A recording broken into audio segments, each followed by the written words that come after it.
The sea is restless. The year is 480 BCE, and a great fleet gathers in the harbors of Carthage. Oarsmen take their places on the long galleys. Merchants and sailors prepare provisions, soldiers board with spear and shield. The city buzzes with tension, for this is no ordinary campaign. Carthage is about to hurl the full weight of its power across the sea to Sicily, where Greeks and Phoenician colonists have been locked in rivalry for generations. The target, the city of Himera. The goal, to crush Greek power in Sicily once and for all. Welcome back to History of Carthage. In today's episode, we explore one of the most important battles in Carthaginian history, the Battle of Himera. It was a clash not only of armies, but of cultures. Phoenician against Greek, Carthage against Syracuse. It would end in blood, fire, and humiliation for Carthage, yet its legacy would echo across centuries. Carthage's interest in Sicily was nothing new. From the earliest days, Carthaginian merchants recognized the island's wealth. Its fertile plains produced grain in abundance. Its mines yielded valuable metals. Its location, at the very center of the Mediterranean, made it a crossroads of trade. To control Sicily was to control the heart of the sea. But Carthage was not the only power to see its value. Greek colonists had settled there since the 8th century BCE. Cities like Syracuse, Gelon, and Himera thrived, spreading Hellenic culture and competing with Phoenician and Carthaginian settlements. The island became a patchwork of rival powers, and conflict was inevitable. By the early 5th century, tensions were boiling. In 483 BCE, Theron, tyrant of Akragas, seized the city of Himera, overthrowing its pro-Carthaginian ruler. This was a direct affront to Carthage, threatening its influence in Sicily. The dispossessed leader of Himera, Hamilcar, not to be confused with later generals of the same name, fled to Carthage, pleading for help. The timing was perfect. Across the Mediterranean, great storms of war were brewing. In Greece, Xerxes of Persia was preparing his massive invasion. Carthage saw an opportunity. If Persia crushed the mainland Greeks, Carthage could crush their cousins in Sicily. Two great powers striking in tandem, one from the east, one from the west, could extinguish Greek resistance forever. Thus the decision was made. Carthage would send its largest expedition yet to Sicily. Hamilcar, now general of the host, was placed in command. Ancient writers record the scale of this expedition with awe. Herodotus and Diodorus claim it was enormous. Hundreds of ships, perhaps 300, and an army numbering in the hundreds of thousands. These figures are almost certainly exaggerated, but there is no doubt the force was massive by ancient standards.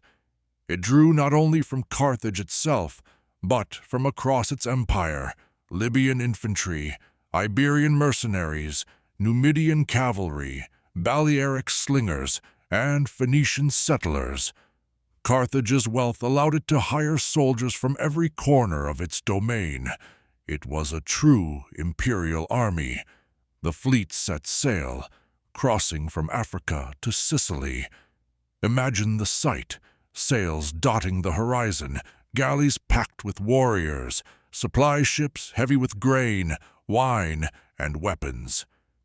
It was a thunderbolt aimed at the heart of Greek Sicily.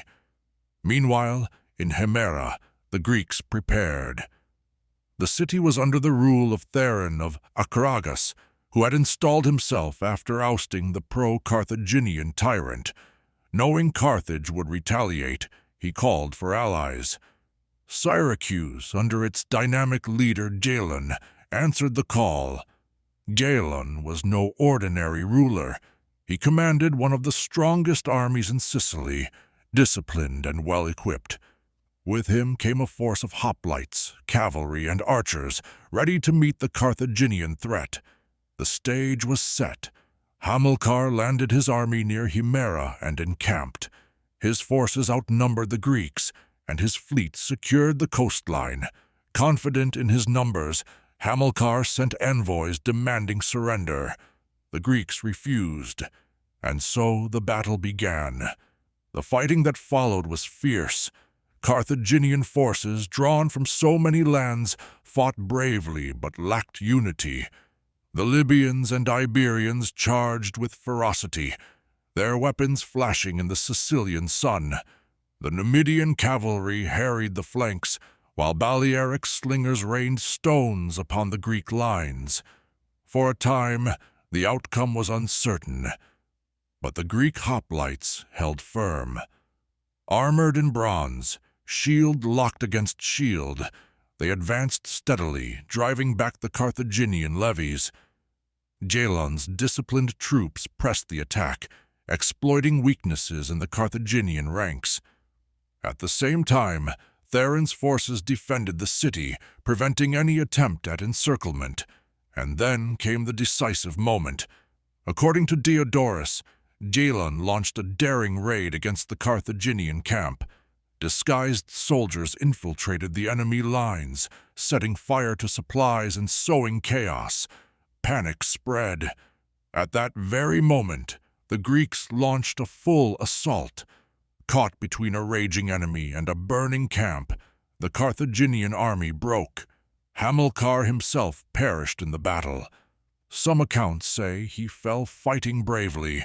Others claim he threw himself into the flames as an offering to Baal Haman, sacrificing his life for the salvation of his people.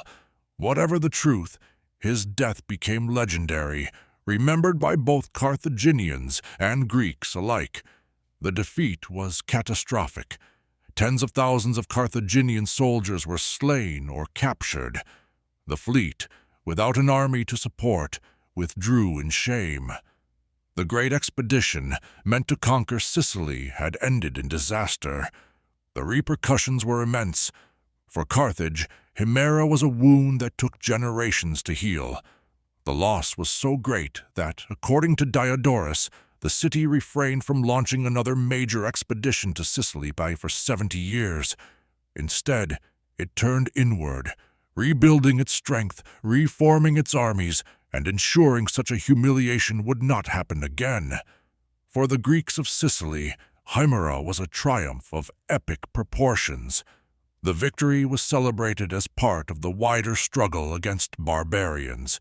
Just as the Greeks on the mainland were fighting off Persia at Salamis and Plataea, so too had the Sicilians triumphed against Carthage. Later writers would even link the two, suggesting a grand coordination, east and west, Greece against barbarian powers. Whether or not such coordination truly existed, the symbolism was powerful. Himera thus became part of a larger narrative, the defense of Greek freedom against overwhelming foreign might.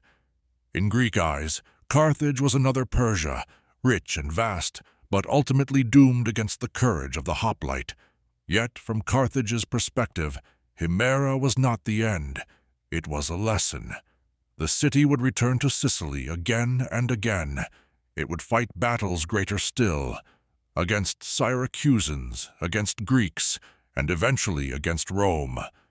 Himera was a defeat, but it was not a death blow. Carthage endured. As the sun sets on that bloody field, we can almost see the smoke rising from the Carthaginian camp. Hear the clash of bronze on bronze, the cries of men, the roar of flames. The Battle of Himera was not just a military clash. It was a meeting of worlds. Greek against Phoenician, East against West, freedom against empire. This was episode 8 of History of Carthage. In our next episode, we will look at the rise of the Magonid dynasty, the powerful family that steered Carthage through its darkest hours and prepared it for its future as a Mediterranean superpower. Thank you for watching. And if you've enjoyed this journey, don't forget to like this video and subscribe to History of Carthage. Your support helps us keep sailing into the past.